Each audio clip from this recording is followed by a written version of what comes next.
Assalamu алейкум туғандар, қандайсыңар? Сіздер менен Базар Хабар YouTube канал туғандар. Сіздерге бүгін ушул көріп тұрғаныңыздардай парода торпоқтарды көрсөтүп беребиз туғандар. Сіздер назар салып, лайк кнопкаңыздарды басып тұрыңыздар туғандар.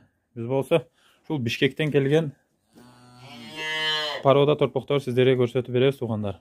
Пародалар қандай ака булардын? Швиц бар, Алато бар, Симентал бар, Ангус бар да. Швиц, Алато, Симентал, Ангус бар дейт. Өзү негизи ака буларды сандан сапат өтө тура мал келди дейм да, бизде Кыргызстанда да. Мына туугандар алсаңыздар болот. Мындай кылып багылат. Ооба, сүт, эт багытындагы уйлар туугандар. Бир жылда эле чоңоюп калат. Ангустар, мына ангустар, мына жакыныраак көрсөтөйүн. Мына туугандар, шулар ангустар.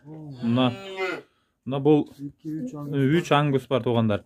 Анан бул адрес туугандар Жалал-Абад облусу Сузак район Үлгү айылында. Барпа айыл өкмөтүндө биз номерлерин калтырабыз. Чалып, сурап билип алсаңыздар болот. Ака, акчаларын канча сомдон деп атасыз буларга? Акчалары 20дан, 15тен, 30дан.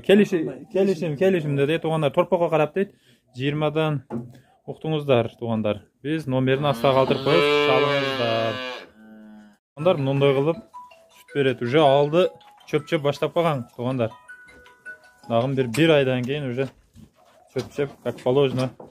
Негизи булар туугандар, айта кетсек, ангустар, бул порода уйлар биздин уйларга караганда тез чоңоёт экен, тез вес алат экен. Биздин уйлар бир күндө баксаңыз, бир күндө 300 грамм вес кошо турган болсо, булар туугандар 1 килограммдан ашык кошот экен. Ошон үчүн буларды баккан выгодно болот азыр пародаларды.